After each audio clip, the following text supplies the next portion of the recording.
Welcome to mister nobody CV. அண்ணன் பார்க்குற movie வந்து there will be blood 2007 release ஆன ஒரு எபிக் பீரியட் ட்ராமா மூவி. இந்த படத்தை ஃபுல் ரிவ்யூ போதுமே நம்ம சேனலில் இன்னும் சப்ஸ்கிரைப் பண்ணால் பார்த்தீங்கன்னா சப்ஸ்கிரைப் பண்ணுங்க. That helps me lot guys.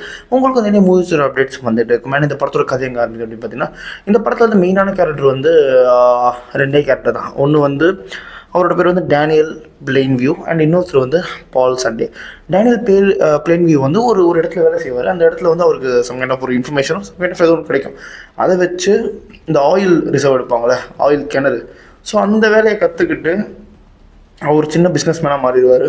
And அவர்கிட்ட வந்து ஒரு நாள் வந்து பால் சண்டே அப்படின்னு சொல்லிட்டு ஒரு பையன் வந்து ஒரு இன்ஃபர்மேஷன் தந்துட்டு போவான். பாஸ்டனில் இந்த மாதிரி ஒரு ஆயில் ரிசர்வ் இருக்குது. அங்கே போய் பார்த்து தோண்டினதுக்கப்புறம் தெரிய வரும் அது வந்து ஆயில் ரிசர்வ் கிடையாது, ஆயில் கடல் அது அப்படின்ற மாதிரி தெரிய வரும்.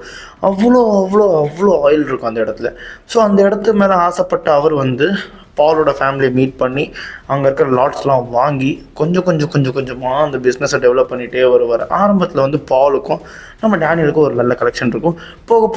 போக வந்து நம்ம டேனியல் வந்து பாலோட வேலை முடிஞ்சுன்னு சொல்லிட்டு பாலில் வந்து இன்டைரக்டாக கட் பண்ணிகிட்டே இருப்பார். இது பாலுக்கும் தெரிய ஆரம்பிச்சு. அந்த பால் வந்து அந்த ஊரில் வந்து ஒரு ப்ரீச்சர் ஓகேங்களா, சர்ச்சில் ஒரு வளர்ந்துக்கிட்டே வருவார். தென் அதுக்கப்புறம் ஒரு லெவலுக்கு மேலே பெரிய ஆளாக ஆகிடுவார். வெளியே போயிட்டு அங்கங்கன்னு சொல்லிட்டு ஒரு அரௌண்ட் த வேர்ல்டு போயிட்டு வரும்போது பெரிய அளவாக மாறிடுவார்.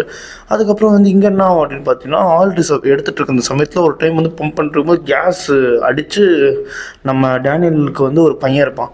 அந்த பையனுக்கு வந்து காது கேட்காம போயிடும். தென் அதுக்கப்புறம் அதுக்கப்புறம் வந்து ஆயில் இவ்வளோ இருக்குன்னு தெரிஞ்சுமே அங்கேருந்து அதை வெளியே நவுத்தவே முடியாது. தென் அதுக்காக பைப் லைன்ஸ் போடணும். இங்கேருந்து அங்கேன்னு சொல்லிட்டு பைப் லைன்ஸ் போட்டால் தான் வந்து வேலைக்கு ஆகும். அது கவர்மெண்ட் கிட்ட பர்மிஷன் கேட்கணும், ஆயில் கமிஷன் கிட்ட போய் பர்மிஷன் வாங்கணும். இந்த மாதிரி நிறைய விஷயங்கள் இருக்குது. அதெல்லாம் வேணும். அந்த ஊரோட பெரிய மக்களை பிடிக்கணும்.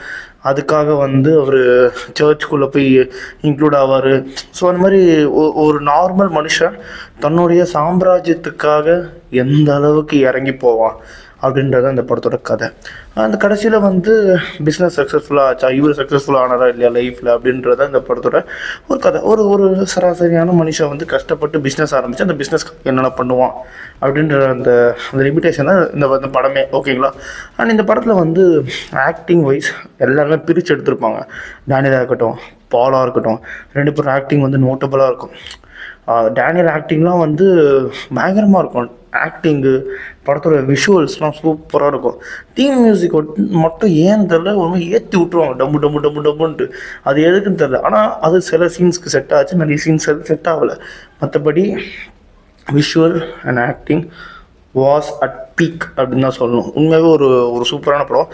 இந்த படம் வந்து 1927 சம்ஹவ் அந்த டைமில் பேஸ்டான ஒரு நாவலை வச்சு எடுத்த இந்த படம். ஆக்டிங்காகவே இந்த படத்தை பார்க்கலாம். And one of the best ஃபிலிம்ஸ்னு சொல்லியிருக்காங்க. எனக்குமே இந்த படம் ரொம்ப பிடிச்சிருந்தது. உங்களுக்கு வந்து போரே அடிக்காது, நல்லா எடுத்துகிட்டு போவோம் படத்தை, ஓகேங்களா. கண்டிப்பாக வந்து பார்க்க வேண்டிய ஒரு படம். கண்டிப்பாக பாருங்கள். ஆக்டிங் வைஸ் பார்க்கணும், இந்த படம் சூப்பரான படம். அதனால இந்த படத்துக்கு நான் ஒரு ஃபோட்டோ வந்துருவேன். இது மாதிரி மூவி பார்க்கணும். நம்ம சேனலில் சப்ஸ்கிரைப் பண்ணலாம். நம்ம நோபடி இன்னொன்று சந்திக்கிறேன். Bye. Have a great day guys.